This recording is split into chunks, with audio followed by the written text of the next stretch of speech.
Padahal sebelumnya nggak ada riwayat atau tahu riwayat kesehatan gitu ya Mas? Kalau kayak maksudnya orang tua apakah memang ada riwayat penyakit hipertiroid atau saat itu kayak tiba-tiba aja gitu terjadi? Sebenarnya udah tahu keluarga tuh ada yang punya penyakit gondok gitu loh, Dit. Dari nenek, nyokap, kakak, tante tuh mereka punya semua. Cuman nggak tahu kalau ternyata lelaki juga bisa kena gitu. Maksudnya cowok tuh bisa kena juga kayak gini. Waktu itu bulan puasa, ya ini mungkin agak-agak sedikit apa ya, sedikit religi gue. Waktu itu bulan puasa, dokter tidak menyarankan gue untuk berpuasa. Ya gimana mau puasa, badan gue abis banget makan 9 kali nggak jadi daging kan. Tapi ya gue punya keyakinan gue harus bisa puasa lah gitu, insya Allah jadi obat. Nah karena bulan puasa kan bangun kan subuh-subuh kan, karena harus sahur, ibadah segala macam kan. Nah gue mandi sebelum sholat subuh pakai air dingin. Ternyata pas setelah bulan puasa, orang-orang kan biasanya turun berat badan habis bulan puasa ya. Gue kebalikannya, gue malah naik berat badan gue. Gitu. Jadi turning point gue tuh di situ. Mandi sebelum sholat subuh, tidak tidur pagi, olahraga kecil-kecil ya macam push up, jalan pagi. Pokoknya usahakan tidak tidur lah gitu pagi-pagi tuh.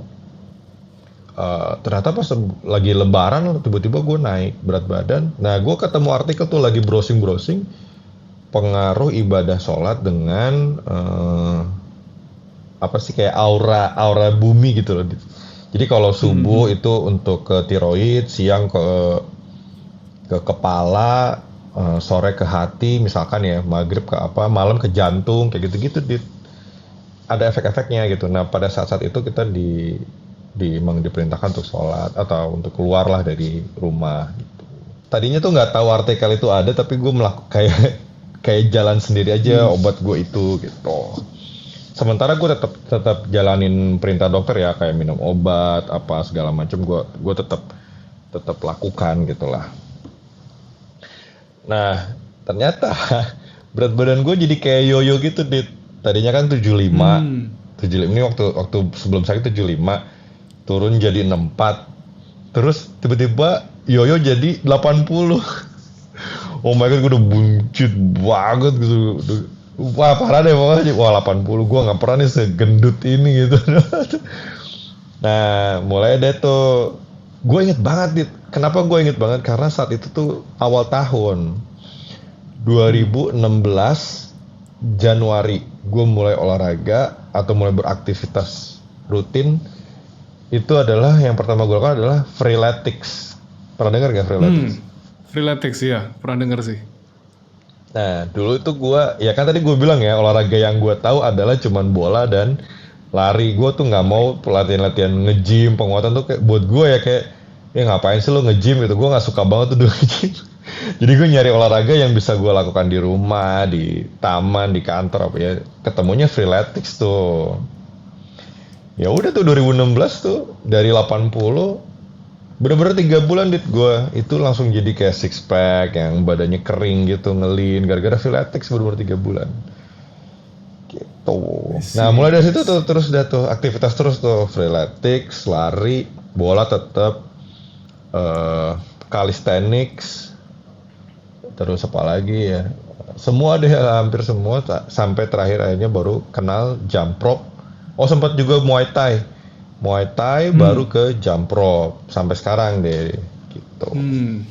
Tapi berarti sebelum atau menjelang didiagnosa hipertiroid ini bisa dibilang Mas Lutfi nggak terlalu hidup aktif gitu ya Mas? Posisinya saat itu. Aktif, tidak hidup aktif yang benar.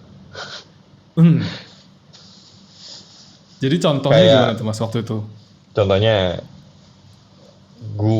misalkan gue tuh sebelum orang-orang pada rame lari sekarang kayak gini, Dit, gue tuh dulu tuh tiap pagi lari, Dit. Kan kantor tuh di dekat Monas ya. Jadi gue tiap pagi, literally tiap pagi gue lari muterin Monas, Dit. 5 kilo, 7 kilo setiap hari. Berarti seminggu bisa gue 20-30 kilo. Udah kayak tentara gue, Dit. Ya kan tentara emang wajib kan, kalau nggak salah tentara itu seminggu harus setoran 20 atau 21 kilo gitu dalam seminggu. Dan gue melakukan itu tanpa makan yang tepat, tanpa istirahat yang cukup. Gue begadang, gue makan. Gue tuh nggak kenal tuh yang namanya protein, karbo, udah makan aja. Malah bahkan kadang gue nggak makan gitu. Aduh bodoh banget lah, maksudnya emang. Ya inilah ya, bersyukur sekali itu sosial media sekarang sangat berkembang dengan influencer-influencer dunia kesehatan ya, memberikan informasi kayak ya lo harus makan sehat, jaga protein, jaga karbo, lemak segala macam. Dulu gue kan nggak tahu yang kayak gitu ya. Sebenarnya sih ada, cuman mungkin belum terlalu dan gue nggak ngulik yang gue bilang gitu kan. Ya udah kayak tadi pola hidupnya kurang sehat lah gitu. I see. Justru sebenarnya malah ini ya, sebenarnya saat sebelum didiagnosa hipertiroid itu malah olahraganya kenceng ya. Cuman memang lifestyle di luar olahraganya yang nggak sesuai gitu ya. Yes. I see. Nah, terus waktu begitu didiagnosa tuh Mas, gejala yang paling menantangnya apa sih? Gejala paling menantang itu turun berat badan gitu di Yang 11 kilo sebulan itu ya? terus sama mata minus. Dari nggak minus? Darinya normal jadi minus berapa? Minus hampir 2 lah dan silinder pula. Ketawanya tuh gara-gara pas jadi kan gue ada kayak presentasi depan direksi kan harus pakai infokus gitu kan, pakai presentasi lah gitu. Gue nggak bisa ngeliat gitu, kok gue nggak bisa ngeliat dalam hati gue. Apa gitu kan? Kesel banget tuh. Mata gue normal-normal aja tadinya. Terus akhirnya periksa mata, udah tinggi minus dan silindernya. Pakai kacamata baru enak tuh ngeliat. Oh my god, enak banget ngeliat gitu.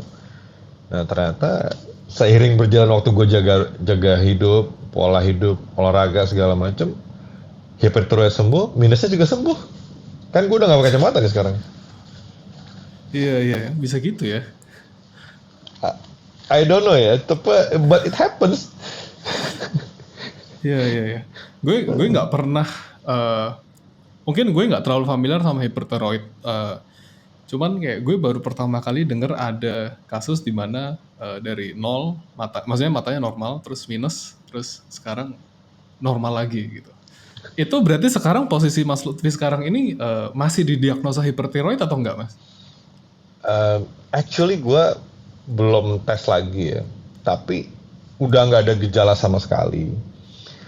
Berat badan sangat normal, tremor udah nggak ada, tangan gue sangat stabil. Yang lihat lah, alhamdulillah sehat walafiat dan bugar gitu ya. Karena emang gini deh, orang kadang tuh olahraga untuk ngincer body goals, ngincer apa, ngincer keren, ngincer FOMO lah atau apa ya. Gue nggak ke situ dulu deh. Gue nggak mau sakit lagi aja kalau gue itu doang. Adapun badan ya? Jadi, gue nggak mau sakit. Karena itu gue bilang gue nggak mau nyusahin anak gue dan keluarga gue. Itu sih lebih ke situ. Ya badan lebih bugar, lebih fit ya buat gue jadi bonus gitu.